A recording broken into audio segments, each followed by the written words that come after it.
Right now, something is happening inside your body. Not an explosion, not pain, but a quiet siege.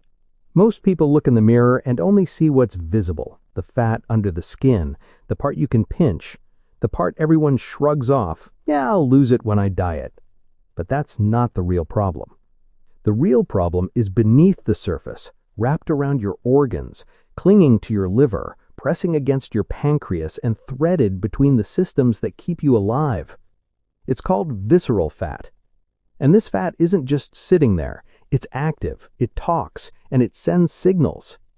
Visceral fat isn't an energy storage unit, it's an endocrine organ. It releases inflammatory signals, interferes with blood vessels, and hijacks your hormone system. But the most dangerous thing about visceral fat isn't its size, not how hard it feels, not how it looks. The real danger is why it's there. This isn't because you're lazy, not because you lack discipline, or not because you skipped the gym.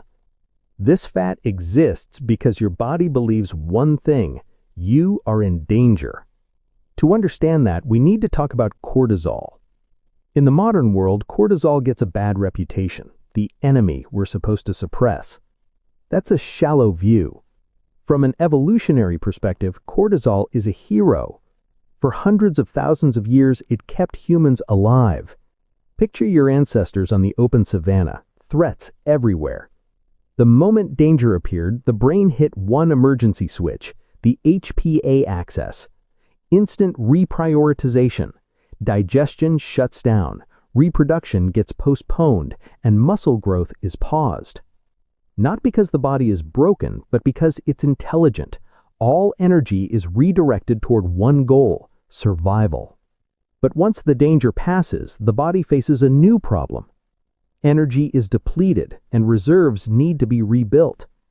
And here's where evolution made a brilliant decision. Storing fat in the arms and legs is inefficient. Heavy legs means slower escape. Slower escape means death. Vital organs need fast, nearby, on-demand energy. So the body created a cortisol magnet in the abdomen, a high density of glucocorticoid receptors.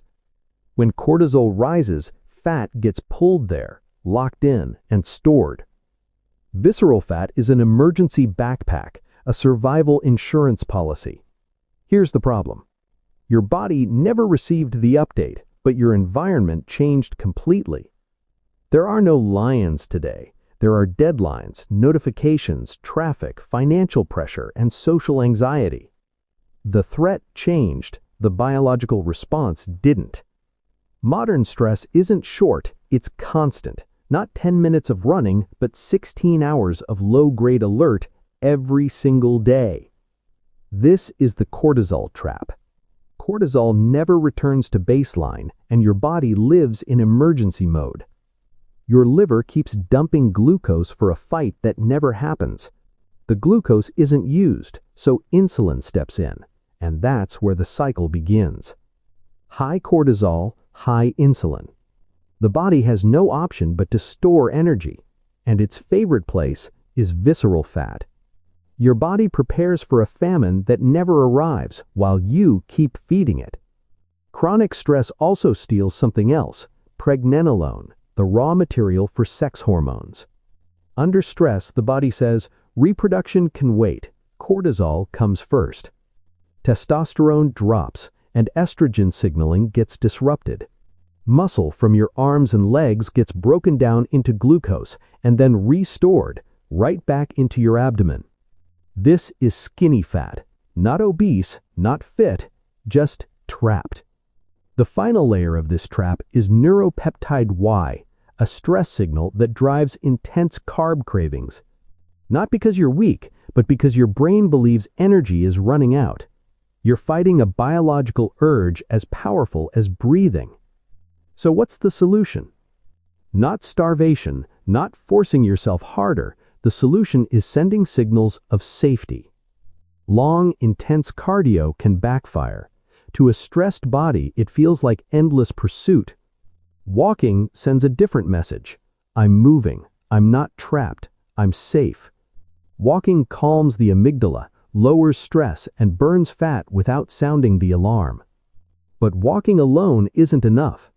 The body also needs build signals, and that comes from resistance training. Lifting weights says, "We're building, not surviving."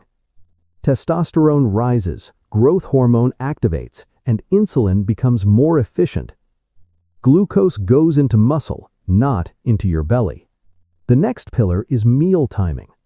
Cortisol should be high in the morning and low at night. Modern life flips that upside down. Protein in the morning stabilizes the system, and carbohydrates at night actually help. Serotonin rises, melatonin forms, and nighttime cortisol drops. And then, sleep. One bad night of sleep can severely impair insulin sensitivity. The body reads sleep deprivation as danger. The alarm goes off again. Sleep isn't a luxury, but a metabolic strategy. Add minerals, especially magnesium. Stress depletes it. Without it, cortisol gets louder. Adaptogens aren't magic. They don't fix everything. They just lower the noise so the body can hear the right signals again. Short, controlled stress helps too. Cold exposure, deep breathing. Not punishment, but recovery training. Because in the end, the root problem isn't physical, it's perception. If the brain sees life as a never-ending emergency, the body will follow. Deep breathing isn't a cliché, it's a reset button. Only when the body feels safe will it release its emergency reserves. So here's the truth. Burning visceral fat isn't about willpower. It's about convincing your body that the war is over.